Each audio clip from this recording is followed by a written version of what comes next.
Shalom, selamat pagi Bapak Ibu yang dikasihi oleh Tuhan Yesus.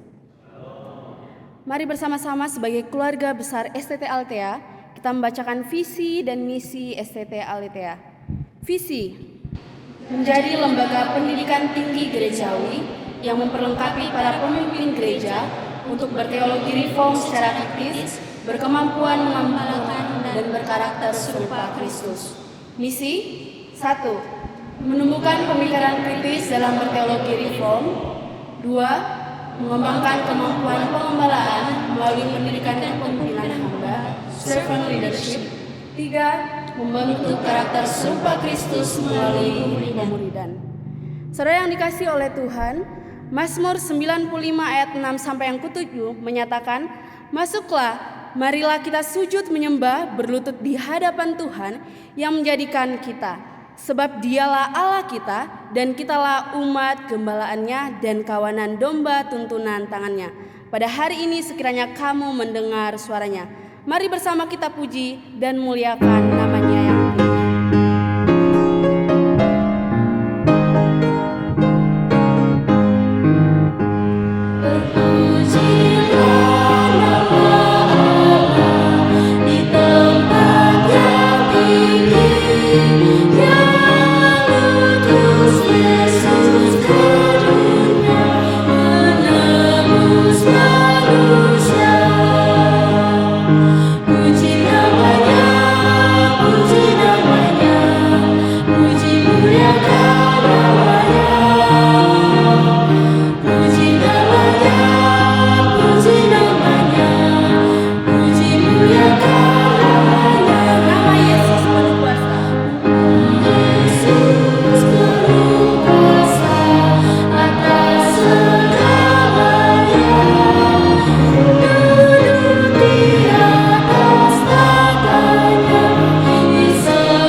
Datangnya dari Tuhan yang menjadikan langit dan bumi.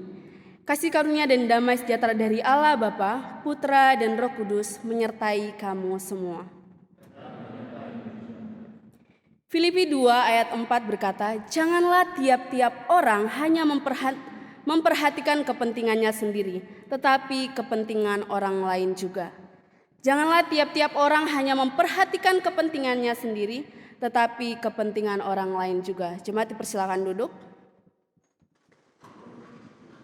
Saudara yang terkasih, Allah telah memberikan kepada setiap kita anaknya yang tunggal untuk menggantikan dalam hukuman maut atas dosa-dosa kita. Anaknya yaitu Yesus Kristus Tuhan kita telah memberikan kesempatan kedua untuk hidup di dalam kasih karunia Allah.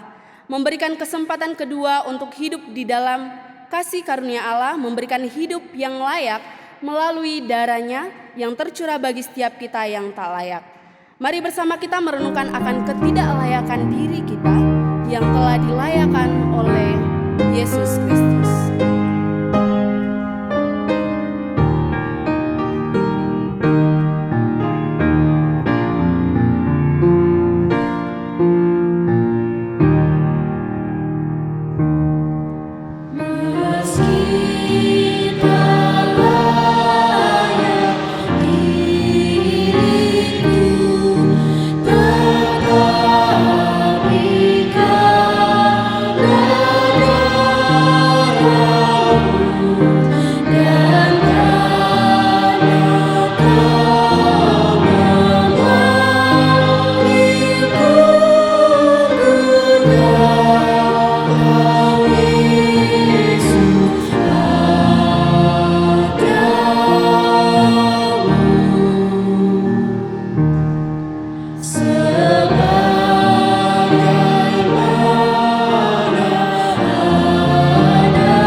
ampun atas setiap dosa-dosa kami. Memohon ampun karena kami tidak menghargai kesempatan hidup yang kedua untuk hidup dalam kasih karunia-Mu.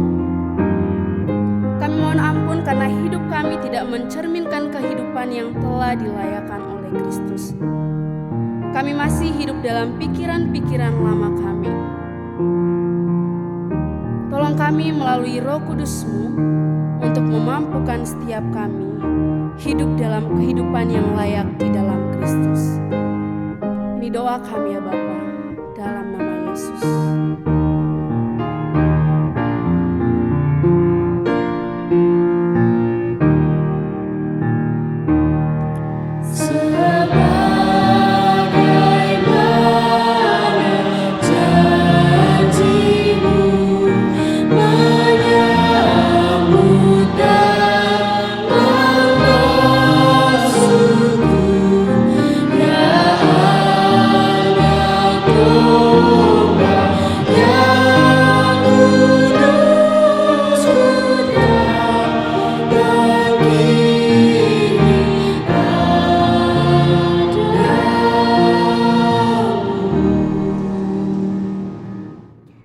Bapak Ibu yang terkasih, Allah di dalam kemurahan-Nya telah mengaruniakan Yesus Kristus, putranya yang tunggal bagi pengampunan dosa kita. Karena Ia sendiri telah memikul dosa kita di dalam tubuh-Nya di kayu salib, supaya kita yang telah mati terhadap dosa, hidup untuk kebenaran. Oleh bilur-bilur-Nya kamu telah sembuh. Sebab dahulu kamu sesat seperti domba, tetapi sekarang kamu telah kembali kepada gembala dalam pemelihara jiwamu. 1 Petrus 2 ayat 24 sampai 25. Jemaat dipersilakan untuk bangkit berdiri. Sebagai orang yang telah diampuni, biarlah hidup kita berjalan dalam kehendak Tuhan yang berkata, hendaklah kamu dalam hidupmu bersama menaruh pikiran dan perasaan yang terdapat juga dalam Kristus Yesus. Filipi 2 ayat 5. Jemaat dipersilakan duduk.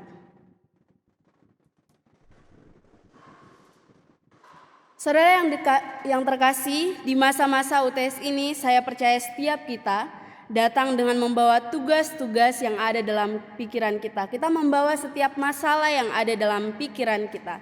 Tetapi saudara, kesempatan untuk hadir dan beribadah adalah kesempatan yang luar biasa, yang membawa kesempatan besar untuk datang kepada Yesus dengan segala beban kita. Dan kebenaran firman Tuhan yang akan menguatkan, memberi damai dan sukacita dalam hati setiap kita. Mari bersama kita mempersiapkan hati dan pikiran kita untuk masuk dalam perenungan firman Tuhan yang akan disampaikan oleh Pendeta Lim Supianto. Beliau adalah alumni STT Alitea dan hamba Tuhan dari GKA Gloria Satelit. Berbeban berat, ku datang kepada Yesus. Dia berikan damai dan sukacita, sejahtera dalam hatiku. Ketika aku berputus asa, Ketika aku berputus asa, ku datang kepada Yesus. Ya bebaskanku dan lepaskanku, kini aku jadi baru.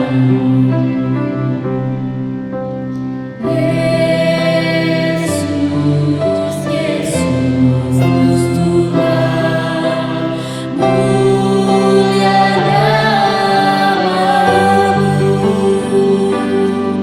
Ku tinggikan, ku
bersama terus memelihara dan menopang kehidupan kami. Kami bersyukur kepada Tuhan secara khusus pagi hari ini yang Tuhan sebelum kami memulai seluruh aktivitas proses belajar mengajar, kami boleh berteduh sejenak di hadapan Tuhan bersama-sama belajar daripada kebenaran firman. Tuntun kami ya Tuhan di dalam terang firman-Mu, dan biarlah Roh Kudus yang memampukan kami untuk menghidupinya. Terima kasih ya Tuhan. Tuhan juga boleh menolong hamba-Mu dalam segala kelemahan, keterbatasan. Biarlah firman Tuhan dapat dikomunikasikan dengan baik dan menjadi berkat bagi kami semuanya. Dan pujilah Engkau ya Tuhan, dalam nama Yesus Tuhan kami berdoa dan mengucap syukur. Amin. Selamat pagi Bapak-bapak, Ibu-ibu, dan adik-adik semua ya. Terima kasih tentunya Pak Amos dengan jajaran dosen yang mengizinkan saya untuk berbagi firman Tuhan pada pagi hari ini. Mari kita akan lihat satu bagian firman Tuhan gitu ya. Dari Filipi pasal yang kedua.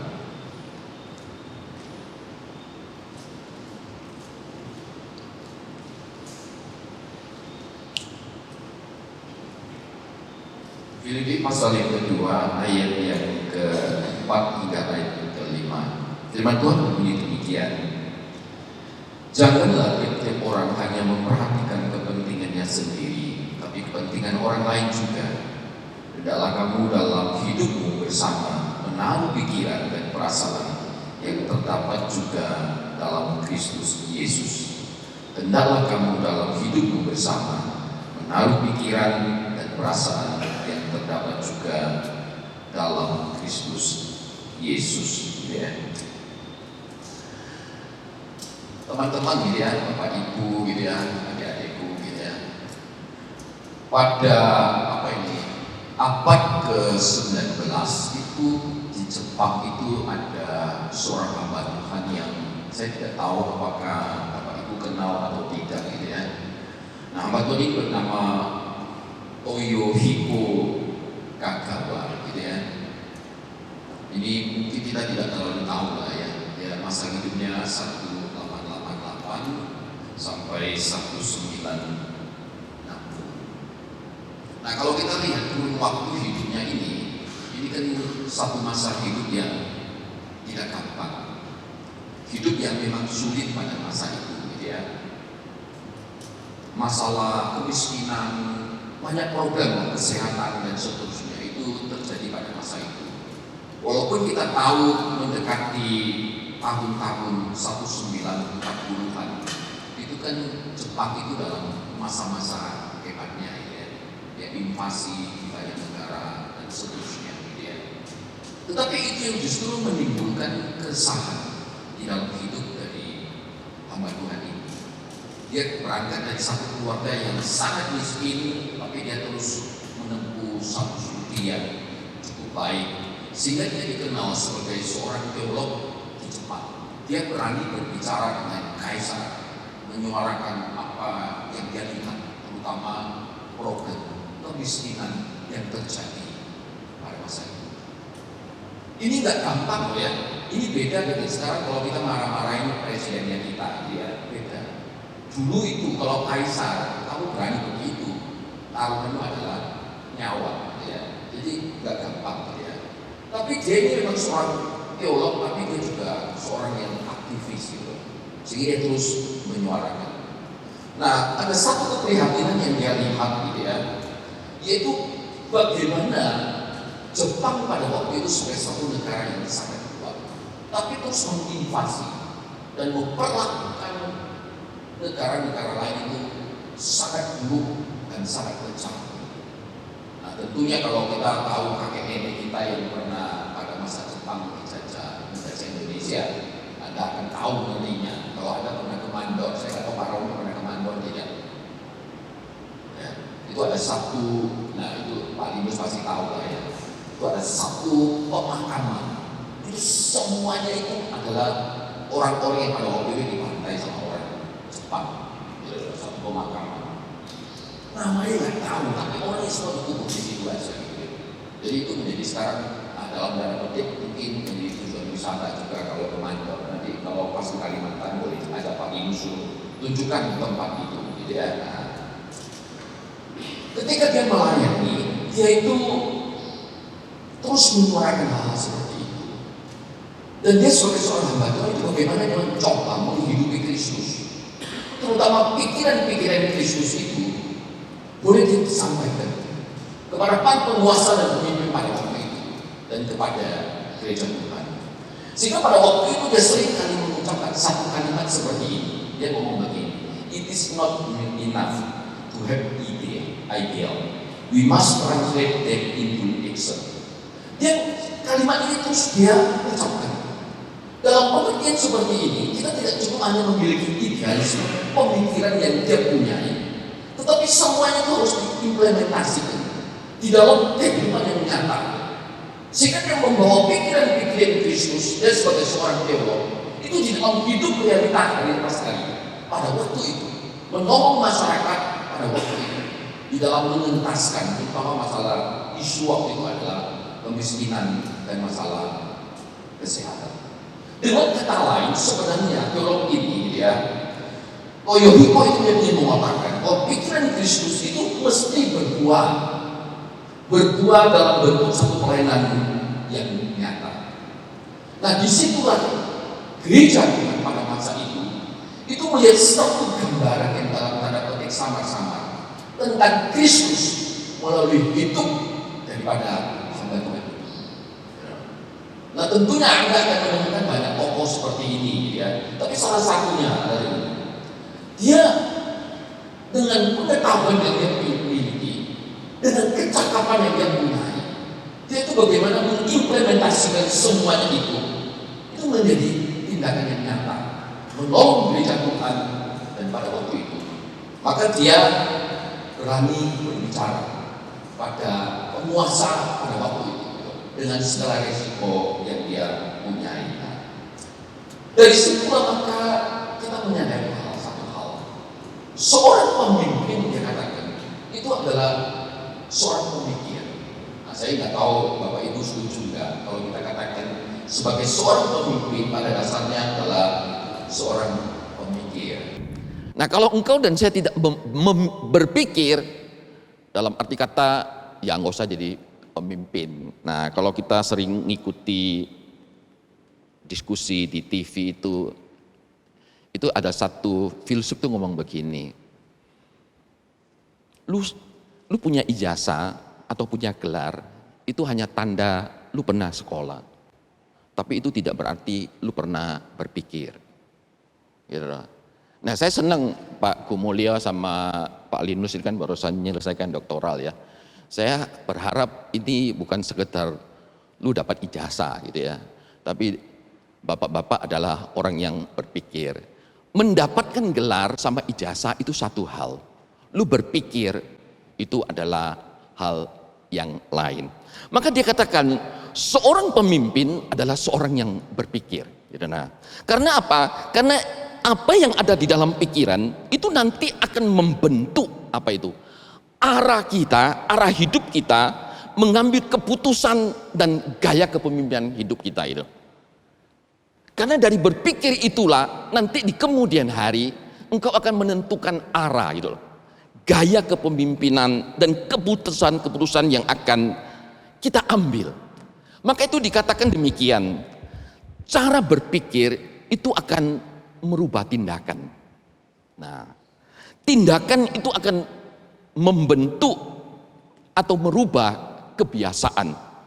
Kebiasaan itu akan merubah karakter, dan karakter itu akan merubah kenyataan.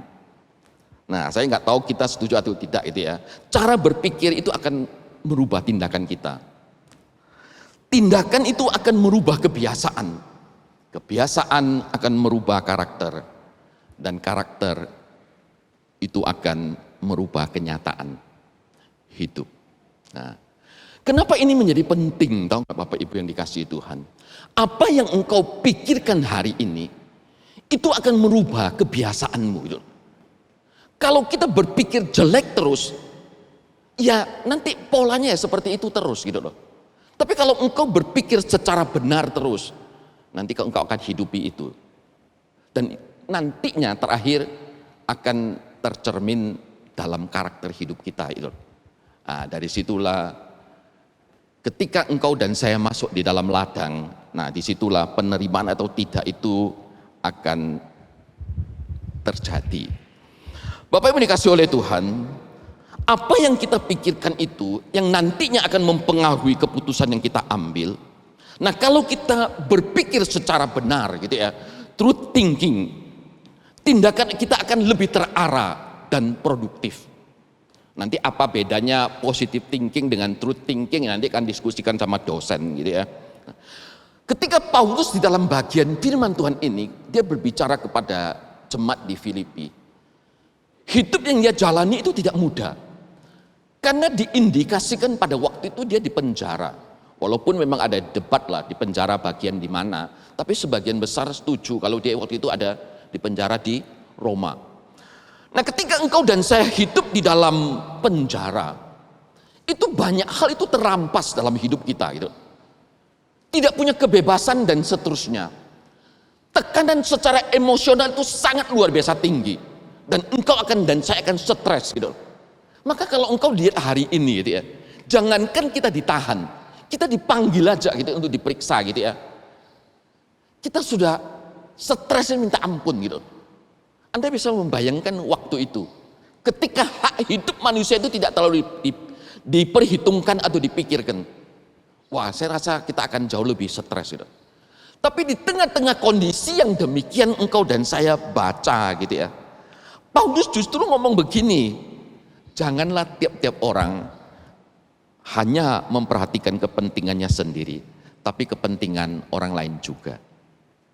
Nah, kalau kita di luar dalam kondisi enak, bla bla bla, enteng. Tapi ketika kita ada di dalam tekanan hidup, ketika kita ada dalam tekanan, manusia cenderung egois. Lu percaya tidak? Kalau misalnya gitu ya, kita naik satu perahu, ini hanya bisa menyelamatkan 2 orang. Dan di situ banyak orang. Yang kita bayangkan adalah diri kita, pasti bukan orang lain. Manusia itu selalu begitu, menyelamatkan diri dulu. Tapi dalam konteks hidup Paulus pada waktu itu yang tidak mudah, dia ngomong, janganlah tiap-tiap orang hanya memikirkan kepentingannya sendiri, tapi kepentingan orang lain. Nah, ini pemimpin. Dalam konteks seperti itu, baru dia ngomong begini, hendaklah kamu dalam hidupmu menaruh hidupmu bersama, menaruh pikiran dan perasaan yang terdapat juga dalam Kristus Yesus. Nah, karena pikiran dan perasaan Kristus ada di dalam dirinya itu, ini yang menyebabkan kenapa di bagian awal itu dia bisa ngomong, hendaklah kamu jangan hanya memperhatikan kepentingan diri, tapi kepentingan orang lain. Saya bersyukur dalam pengertian begini, di bawah saya itu tidak kurang 30 sekian hamba Tuhan. Dari berbagai STT lah. Bersyukur sampai saat ini, alumni STT, ALT ini cukup banyak di tempat di mana saya berada gitu ya. Tapi di gereja langsung saya yang gembalakan, itu semuanya nggak ada satupun dari ALTH. Semua dari seminari yang lain. Memperhatikan yang tempat saya langsung 6 orang aja, itu sudah sulit. Nah, sekarang saya diberi satu tanggung jawab, harus memperhatikan 33 hamba Tuhan. Nah, ini gampang tidak? Enggak gampang, sungguh. Saya lebih gampang memperhatikan jemaat, karena kalau jemaat itu ngomong itu nurut. Dia percaya, karena ini pendeta gitu ya. Nah, sekarang saya harus ngomong sama rekan-rekan saya, sebagian besar sekolahnya jauh lebih bagus dari saya. Ada PhD, ada beberapa doktor, sebagian besar master. Saya ini nggak tahu sekolah, kecuali lulus ATT atau ngomong sama mereka gampang. Nggak gampang doh ya, betul nggak? Struggle-nya tuh luar biasa tinggi. Nah, sampai hari ini puji Tuhan, saya masih bisa diterima itu. terutama ketika memperhatikan apa yang menjadi kebutuhan mereka, baik kesejahteraan yang berkaitan dengan kebutuhan keluarga maupun pendidikan gitu ya. Nah ini yang Paulus katakan di dalam bagian ini, upayakan. Sehingga di dalam hidup kita ini, ketika kita memimpin, kita ini lihat orang lain, bukan soal diri saya. Justru kepentingan saya tidak pernah berani ngomong. Aneh toh, betul nggak? Saya berngomong itu demi kepentingan mereka, tapi ketika saya ada kepentingan, saya nggak berani ngomong. Kalau Anda tahu model saya, walaupun kalau Pak Gumulya kenal saya, dia tahu saya mungkin sedikit dalam tanda petik agak urakan gitu ya. Tapi saya justru tidak berani terlalu banyak ngomong gitu. Saya ngomong untuk mereka. Nah, Paulus menggunakan kata pikiran di sini ini bukan sekedar berpikir secara logis gitu loh. Berpikir membuat kita lebih pintar, bukan sekedar itu.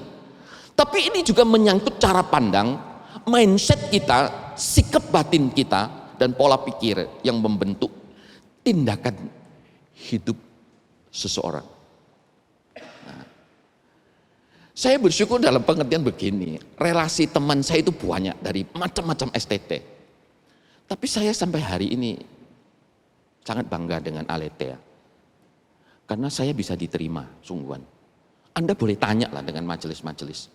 Saya merasa saya jauh lebih bisa diterima dibanding dengan beberapa teman yang lain. Walaupun sekolah mereka jauh lebih bagus dan jauh lebih tinggi. Ini bukan soal isi kepala saya. Mungkin isi kepala saya itu ya hanya titik tok. Banyak kopongnya orang bilang. Tapi kita lihat, yang dilihat apa? Attitude. Etos kamu. Nah, sampai satu saat saya cerita sedikit. Waktu saya ngembangkan gereja, itu perlawanan itu nggak gampang karena gaya saya agak berbeda. Ya, cara pakaian saya, cara memimpin ibadah itu sangat berbeda dengan gereja tradisional. Kalau Anda tahu saya rintis gitu. Wah, saya terus diserang karena wah ini bahkan merusak gereja lah kira-kira gitu ya. Tapi akhirnya mereka bisa terima itu karena apa? Karena mereka mau nggak mau harus lihat ada hasilnya gitu. Nah, sampai satu saat kita mendewasakan satu gereja, itu ada satu penatua tuh ngomong begini, saya tidak melihat perjuangan, dia sebut satu pendeta, saya tidak melihat kamu berjuang seperti pendeta Lim berjuang. Dia nyebut saya gitu. Waktu itu saya nggak ada, tapi pendeta William tuh ngomong sama saya gini, Lim, akhirnya dia harus mengakui kamu. Padahal orang ini yang cukup sering melawan saya. Adanya berdiri di posisi yang seberang. Tapi sampai satu titik dia akan mengatakan seperti itu. Nah ini di dalam hidup bergereja itu menjadi penting gitu ya. Jadi cara pandang, sikap batin, bagaimana tindakan hidup kita, itu mencerminkan Kristus. Sehingga dikatakan, hendaklah engkau memiliki pikiran dan perasaan yang seperti itu. Nah tentunya saya tahu ini nggak gampang gitu ya. Jadi kepemimpinan bukan soal saya ada otoritas atau tidak. Enggak. Melainkan tentang cara berpikir melayani. Tidak berpusat pada diri, tapi pada Kristus. Setiap kali akhir tahun ini lagi sibuk-sibuk lagi nyusun anggaran. Anggaran 1 tahun itu ya sangat besar sungguhan. Sangat besar. Di gereja tempat saya tok gitu ya, itu hampir mencapai 9M. Satu gereja tok 1 tahun. Nah kita ada dana bersama. Dana bersama itu ya bayangkan ya sinode GKT lah gitu. Dikumpulkan dari gereja-gereja. Setiap kali bahas dana bersama itu pasti ribut. Sungguhan. Itu bertahun-tahun polanya sama. Nah pas giliran saya memimpin, saya ngubah cara saya. Satu-satu tak telepon ketuanya, tak ajak ngobrol. Satu-satu tak ajak ngobrol. Sampai kita deal, sepakat gitu loh. Maka ketika rapat, saya tampilkan gereja A sekian, B sekian, bla bla bla. Langsung ditok. Mereka sampai kaget-kaget. Karena setiap kali ngomong soal duit pasti bertengkar. Karena kan manusia itu cenderung sebisa mungkin saya kasih yang paling cilik, dapat yang paling banyak. Betul tidak? Itu manusia kok. Maka saya ganti pola saya.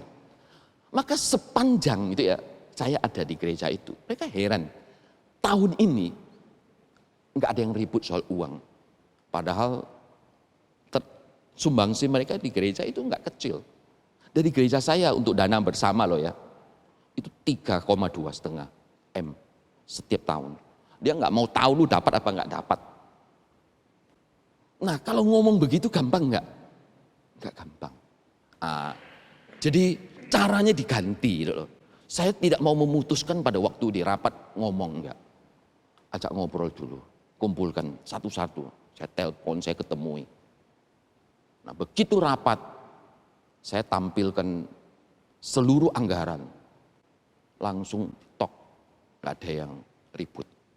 Nah ini berkaitan dengan kepemimpinan, bagaimana kita melihat dan menghandle sesuatu.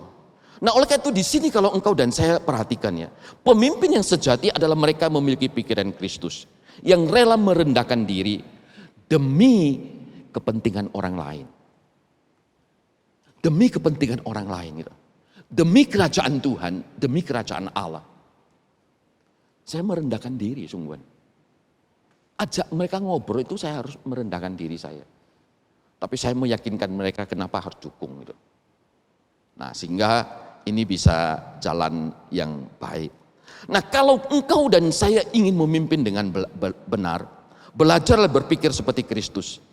Jangan hanya memimpin dengan kepala, tapi memimpin dengan hati. Jangan sibuk mencari kehormatan, tapi carilah kesempatan untuk mengasihi. Kalau jabatan itu menjadi sangat penting, saya mungkin jauh-jauh hari sudah jadi pejabat. Saya nolak berapa kali sungguhan. Saya bukan orang yang tipe itu sangat seneng gitu. Ini terakhir itu karena sudah dipaksa-paksa. Yang lalu saya diminta, saya nggak mau. Serahkan orang lain aja. Karena gembalakan satu gereja itu sudah cukup repot kok. Gitu loh. Sangat repot. Gitu. Apalagi harus menggembalakan keseluruhan. Gitu. Jadi kalau kita terus berambisi, justru waktu kita nggak mau, anak manusia itu aneh. Pada waktu lu mau malah nggak dikasih. Pada waktu nggak mau malah kamu dikejar-kejar dikasih-kasih. Ayo bantu, ayo bantu. Nah Paulus itu ngomong begitu dengan jemaat di Filipi pada waktu itu. Di tengah-tengah konflik kalau engkau lihat gereja pada masa itu. Masing-masing kan ingin jadi pemimpin, salah satu isu yang ada dalam surat Filipi. Tapi justru Paulus katakan, belajar seperti Kristus. Taruh hati dan perasaanmu seperti itu. Nah, oleh karena itu Bapak Ibu yang dikasih oleh Tuhan dan adik-adikku gitu ya. Pemimpin yang berpikir seperti Kristus, dia tidak akan melihat orang lain sebagai alat untuk mencapai tujuannya. Melainkan sebagai jiwa yang layak diperhatikan dan dikasihi. Ini bukan apa ya? Ini sudah rahasia umum lah kalau Anda perhatikan seperti ini gitu ya. Di dalam kehidupan kita, ini slide berikutnya Anda perhatikan. Ada banyak pemimpin kalau engkau lihat, dia menggunakan rekan atau orang lain itu untuk mencapai tujuannya. Dan bagi saya itu jahat gitu. Gitu. Engkau dan saya sebagai pemimpin, jangan gitu. Artinya memanfaatkan teman, rekan gitu. Apalagi kita punya otoritas, punya jabatan. Kalau saya mau memanfaatkan, saya paling gampang kok sekarang. Gitu. Pasti nurut kan semua tuh. Lu gak nurut, nanti tak kerjai kamu setengah mati kan istilahnya. Tapi kalau kita lakukan seperti itu, akhirnya kita tidak mendelegasikan legacy untuk berikutnya jadi buruk dan sangat buruk untuk gereja Tuhan. Nah, jadi kita bukan memanfaatkan mereka bukan, tapi lihatlah mereka sebagai rekan yang patut dikasihi. Saya sendiri tidak terlalu berambisi sekolah dan tidak punya kemampuan sekolah juga lah. Tapi setiap teman saya ngomong mau sekolah, saya tidak pernah halangi. Saya carikan dia jalan. Saya ngomong sama majelis, kenapa harus dukung? Kalau dia kesulitan uang, saya pikirkan. Saya sendiri tidak terlalu bingung dengan saya sekolah atau tidak. Gitu. Saya ngomong satu kalimat sama mereka, saya ingin lihat Anda semua melayani lebih baik dari saya. Kalau Anda tidak lebih baik dari saya, berarti saya gagal. Gitu. Jadi saya dorong mereka. Jadi mudah-mudahan mereka sudah rata-rata S2 semua, pintar-pintar. Sekolah di macam-macam tempat. Karena saya mau lihat mereka lebih pintar dari saya, melayani jauh lebih baik. Dengan kata lain, kalau yang bodoh ini bisa seperti ini, kalau kamu pintar nggak lebih daripada ini ya celaka, betul nggak? Jadi saya dorong mereka. Gitu. Nah oleh karena itu, apalagi di dalam kepemimpinan, ini ngomong seminari gitu ya. Kita kan semua kan pengen sekolah semua, betul tidak? Dosen kan semua tujuannya terakhir pengen sekolah terus. Gitu. Kalau di gereja mungkin nggak terlalu pikir lah. Kalau kita di seminari tidak sekolah, habislah kita. Betul nggak? Nah persoalannya kemampuan kan terbatas gitu loh. Siapa yang sekolah dulu, siapa yang belakang. Nah ini kan jadi problem toh. Di mana-mana. Gitu loh. Lalu carikan jalan keluar itu siapa yang harus ngomong. Kan gitu toh. Pasti pimpinan yang harus ngomong. Gitu. Kalau kita ngomong sendiri saya rasa malu kan gitu loh. Pimpinan harus ngomong, carikan jalan keluarnya.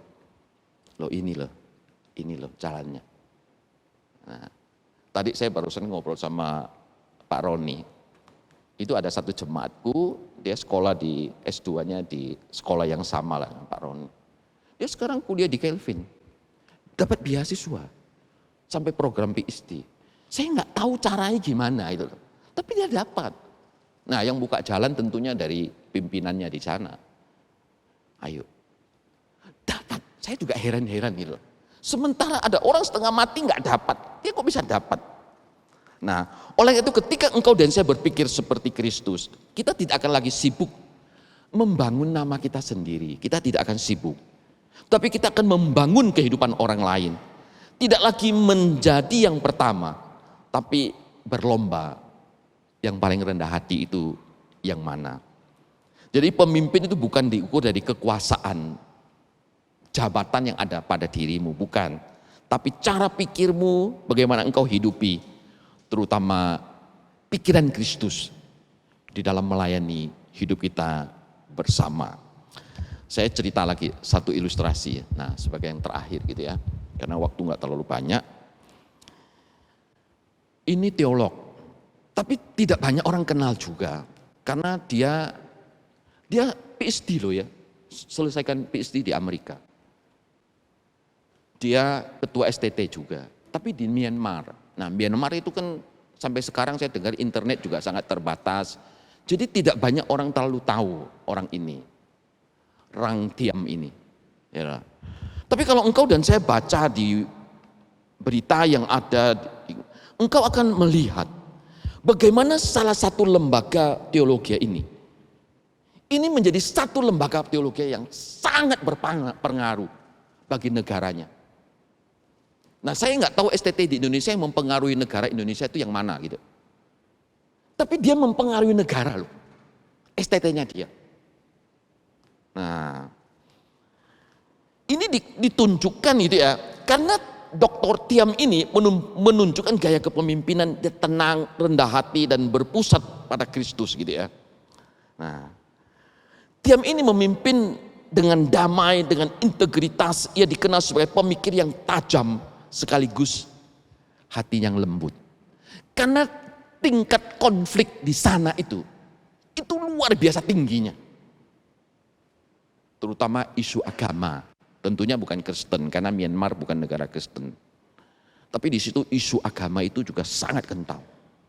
Dan itu sering kali konflik. Bukan agama A sama B tok. Sesama agama karena ada aliran yang berbeda, itu konflik terus. Tapi dia bisa hadir. Di tengah-tengah negara yang demikian.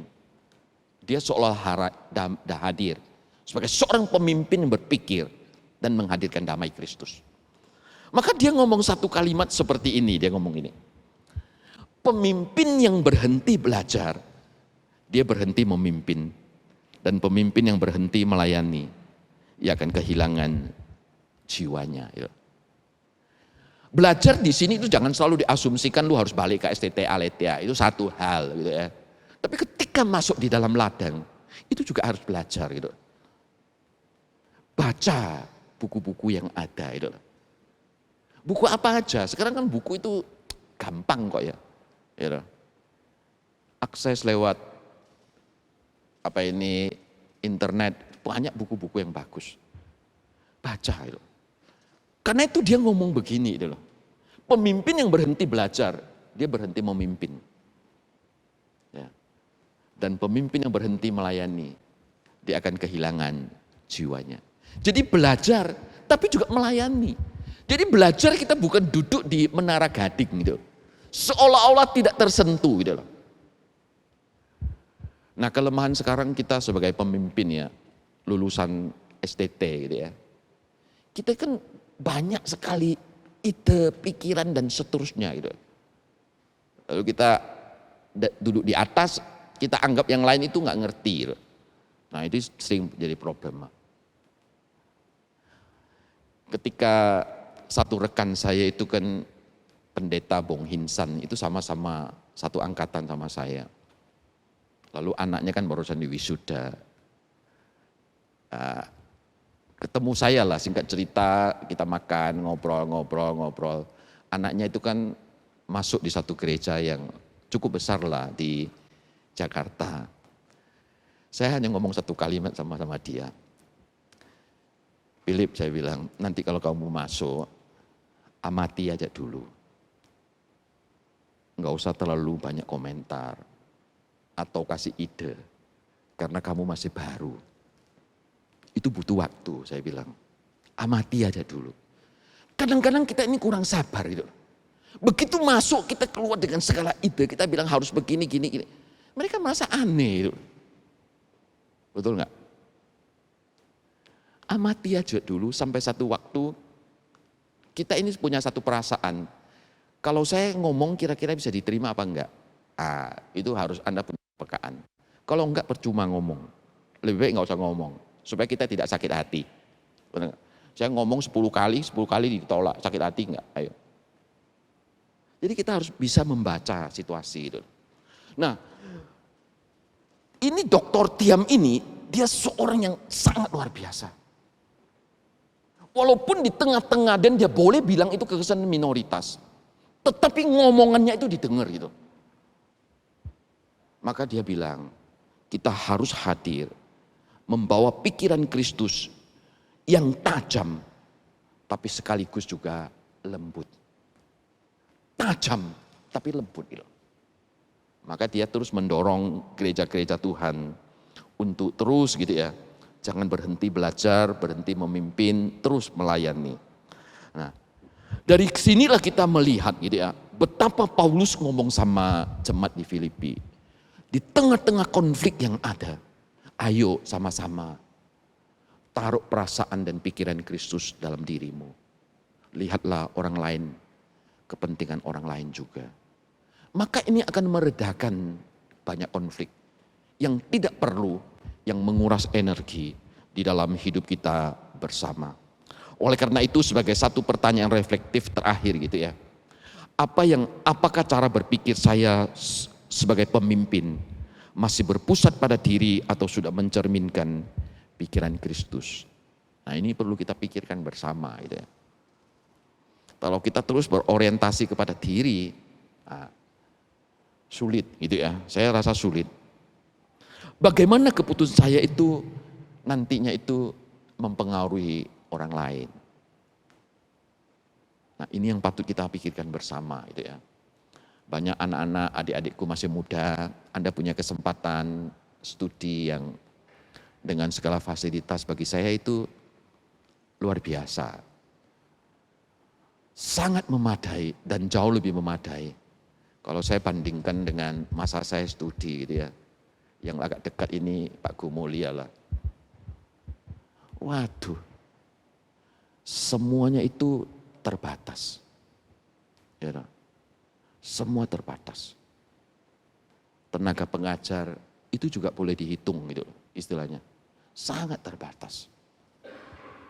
Tapi ya puji Tuhan gitu ya. angkatan saya ini ya lumayan-lumayan juga gitu ya. Paling tidak saya sangat bangga dengan satu teman saya di Amerika, namanya Only Son gitu ya. Nah, barusan saya telepon kemarin gitu ya, dia pimpin KKR di Vancouver. Ini penting Bapak Ibu, teman-teman gitu ya. Saya menyemangati adik-adik gitu ya. Anda sekolah di Aletheia, saya percaya ada banyak hal yang Tuhan ingin Anda pikirkan, taruh pikiran Kristus dalam dirimu, dan keluarlah melayani dengan rendah hati. Engkau pasti akan menjadi berkat. Engkau akan diterima dimanapun. Enggak usah mikir pindah ladang, enggak usah. Masuk di situ, mati hidup di situ. Ya. Saya mungkin alumni yang jarang pindah ladang. Sungguhan. Saya di situ terus. Mau? Nah, amin, Tuhan berkati kita semuanya. Ayo kita berdoa.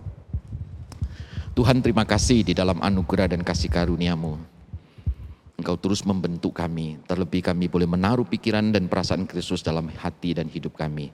Sehingga kemudian ketika kami melayani, kami boleh melayani dengan baik. Kepemimpinan kami boleh menjadi berkat dan nama Allah juga ditinggikan dan dimuliakan. Berkati STT Aletheia ya Tuhan, pimpinan, staf, maupun mahasiswa yang ada. Di setiap zaman Tuhan hadirkan orang-orang yang boleh mendidik dan yang dididik. Biar di kemudian hari mereka boleh keluar menjadi pemimpin-pemimpin gereja yang hebat. Dan nama Tuhan juga ditinggikan. Terlebih kami terus belajar menaruh pikiran Kristus dalam diri kami. Terima kasih ya Tuhan. Terpujilah Engkau, dalam nama Yesus kami berdoa. Amin. Terima kasih. Terima kasih sekali lagi Pak Amos gitu ya. Thank you banyak gitu ya. Mari bersama-sama sebagai umat yang telah percaya, kita mengikrarkan pengakuan iman kita sesuai dengan pengakuan iman rasuli yang berbunyi, Aku percaya kepada Allah, Bapa yang Maha Kuasa, Khalik langit dan bumi, dan kepada Yesus Kristus, Anaknya yang tunggal Tuhan kita, yang dikandung dari Roh Kudus, lahir dari anak darah Maria, yang menderita sengsara di bawah pemerintahan Pontius Pilatus, disalibkan, mati dan dikuburkan, turun ke dalam kerajaan maut. Pada hari yang ketiga, bangkit pula dari antara orang mati, naik ke surga, duduk sebelah kanan Allah, Bapa yang Maha Kuasa, dan dari sana Dia akan datang untuk menghakimi orang yang hidup dan yang mati. Aku percaya kepada Roh Kudus, gereja yang kudus dan am, persekutuan orang kudus, pengampunan dosa, kebangkitan tubuh, dan hidup yang kekal. Amin. Jemaat silakan duduk. Jemaat yang terkasih, firman Tuhan mengajarkan setiap kita untuk belajar berpikir seperti Kristus, menaruh hati dan pikiran kita kepada Kristus, mencari kesempatan untuk mengasihi. Nah saudara, sudahkah kita memberikan yang terbaik dalam pekerjaan Tuhan? Sudahkah kita memberikan yang terbaik untuk mengasihi sesama kita dan terlebih mengasihi pekerjaan Tuhan? Mari bersama kita bawa persembahan kita dengan memujikan lagu Sudahkah yang terbaik kuberikan.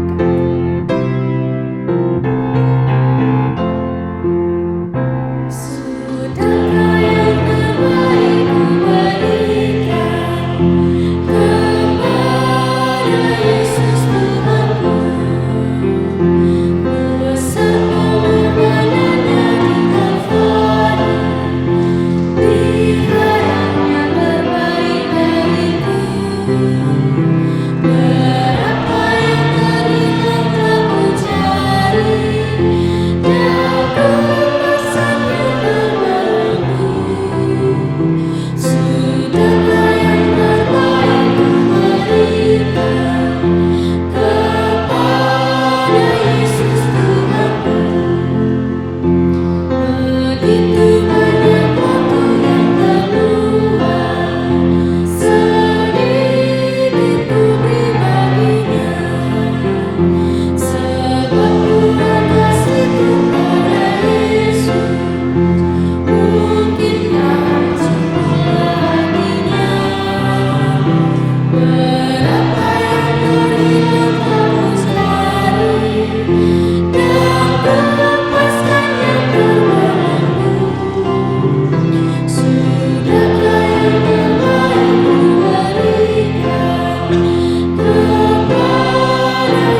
berdoa. Ya Tuhan, kami mengucap syukur untuk cinta, kasih, dan kebenaran firman-Mu yang sekali lagi mengajar setiap kami untuk belajar seperti Engkau, menaruh hati dan pikiran kami kepada Kristus. Dan bagaimana setiap kami boleh mencari kesempatan untuk mengasihi. Mampukan kami ya Tuhan di tengah-tengah kehidupan kami, kesibukan kami, belajar untuk mengasihi teman-teman kami, orang-orang yang di sekitar kami, secara khusus mengasihi bangsa dan negara kami. Kami berdoa untuk para pemimpin kami, kiranya Tuhan terus menyertai mereka, memampukan mereka untuk melakukan tugas dan tanggung jawab mereka dengan baik, bahwa mereka untuk menyadari bahwa pekerjaan dan tanggung jawab yang mereka lakukan adalah pekerjaan Tuhan.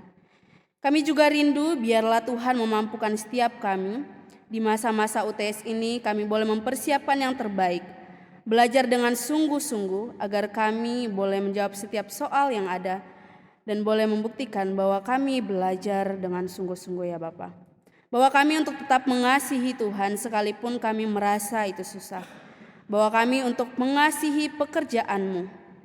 Berkatilah persembahan yang kami bawa dan biarlah Tuhan menerima dan memakai untuk pekerjaan-Mu di tempat ini. Ini doa kami ya Bapa, dalam nama Tuhan Yesus kami sudah berdoa. Haleluya. Amin. Jemaat dipersilakan untuk berdiri. Mari kita kembalikan segala kemuliaan hanya bagi Allah. Doksologi dan berkat Tuhan oleh Pendeta Lim Supianto.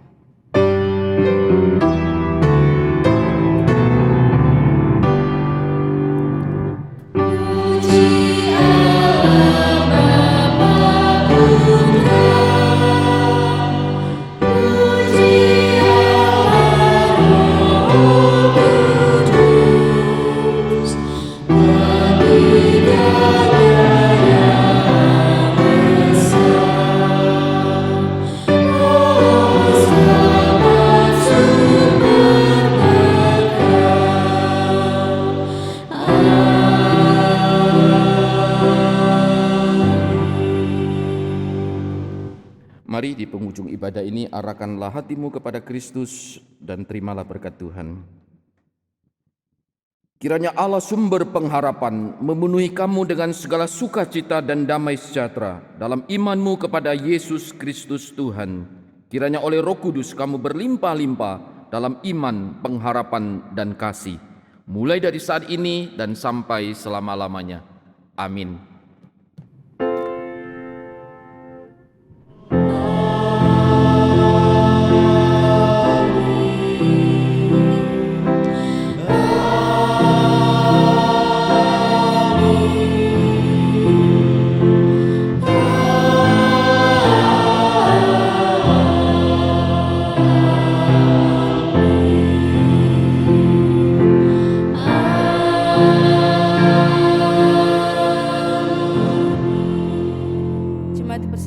Silakan mengambil saat teduh. Tuhan Yesus memberkati.